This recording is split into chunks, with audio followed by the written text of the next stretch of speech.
नमस्कार मित्रमैत्रिणींनो, घरची चव पल्लवी सोबतच्या एका नवीन व्हिडिओमध्ये तुमचं पुन्हा स्वागत आहे. तर आज घरच्यांनी आणले 2-2 कांद्याची पातची गड्डी. तर आता करायचं काय? म्हणून आज आपण एक बनवणार आहे, एका गड्डीची आज आपण रेसिपी बनवणार आहे, जी आहे सुकी भाजी कांद्याची पातीची. तर आणि दुसरी गड्डीचं मी काय करणार आहे याच्यासाठी तुम्ही नक्कीच फॉलो करायला विसरू नका. सबस्क्राईब करा, लाईक करा, कमेंट करा आणि आज आपण सुरू करणार आहोत आपली कांद्याची सुकी भाजीची रेसिपी.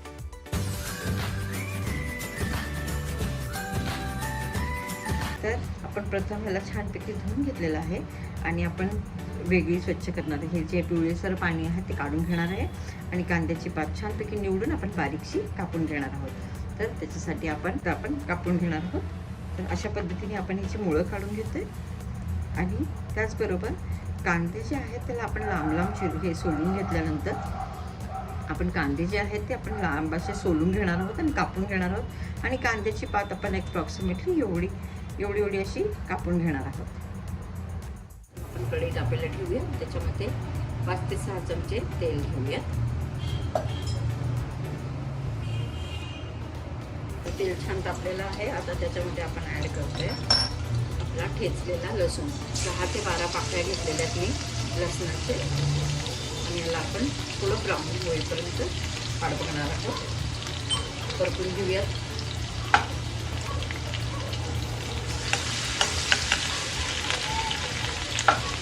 त्याच्यानंतर आपण जो पांढरा कांदा आहे आपला ह्याचा कांद्याची पातीचा तो आपण सगळा मिक्स करतो याच्यामध्ये.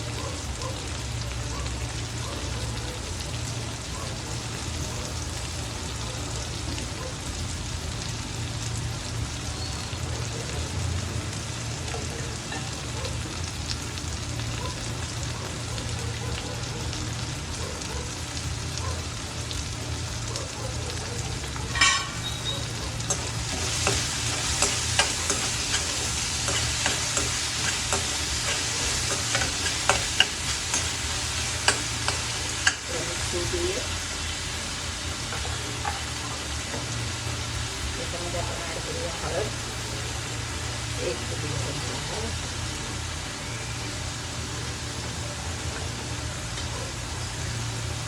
1 चमचा धनेपूड,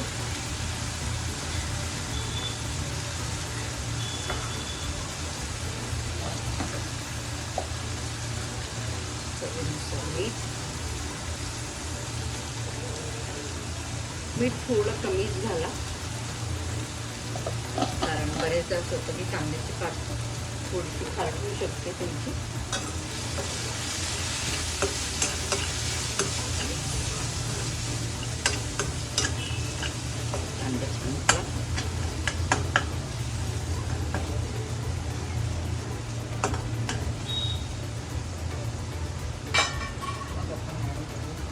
कापून थोडी कोथिंबीर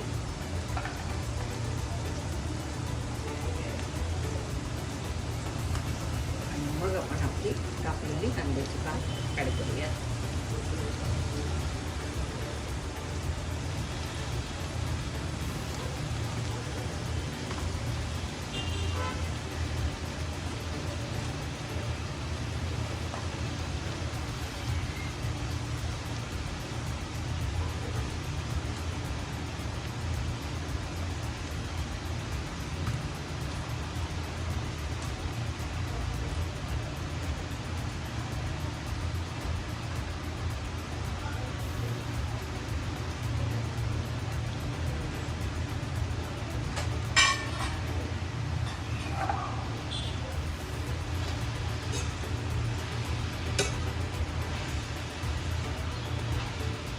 एक छान एकजीव करून घेऊयात आपण आपला जो पांढरा कांदा आहे तो आणि आपली कांद्याची पात जी आहे ती आपण एकजीव करून घेऊया. मग आपण ह्याच्यामध्ये टाकणार आहोत लाल तिखटाची पावडर. तुम्हाला जसं तिखट हवे तसं तुम्ही ॲड करायचं. जर का तिखट खूप खातात तर त्या पद्धतीने आपण ॲड करू शकतो.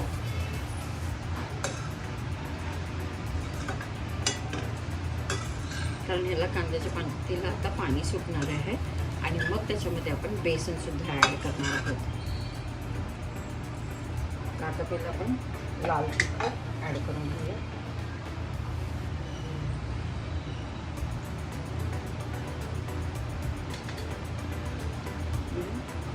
वरती 2 चमचे कांद्याची पात लाल तिखट ॲड केलेलं आहे.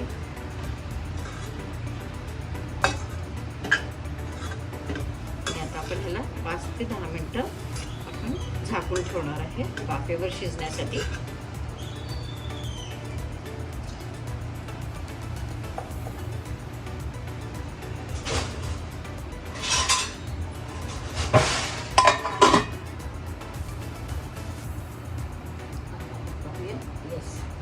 थोडीशी कांद्याची पात आता थोडी सॉफ्ट झालेली आहे हे बघा. आणि आता आपण ह्याच्यामध्ये 2 ते 3 चमचे कांदा बेसन आपण ॲड करतोय.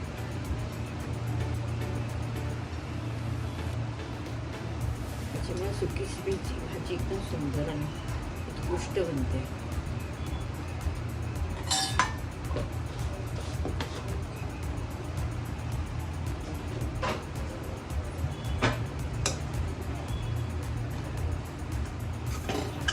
आलेला आहे.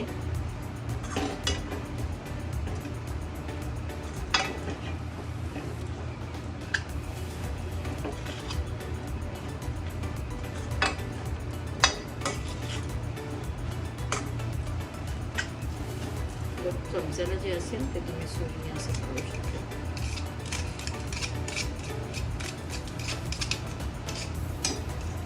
चिटकतं बेसन थोडंसं, कारण पाणी सुटतं ना कांद्याला, तर त्याच्यामुळे हे असं होणारच. आता त्याला आपली भाजी झाली आहे आणि आता आपण त्याला सर्व करून घेऊया. असंच नवीन नवीन व्हिडिओसाठी घरची चव पल्लवी सोबत चॅनल सबस्क्राईब करा आणि बेल आयकॉनला प्रेस करा.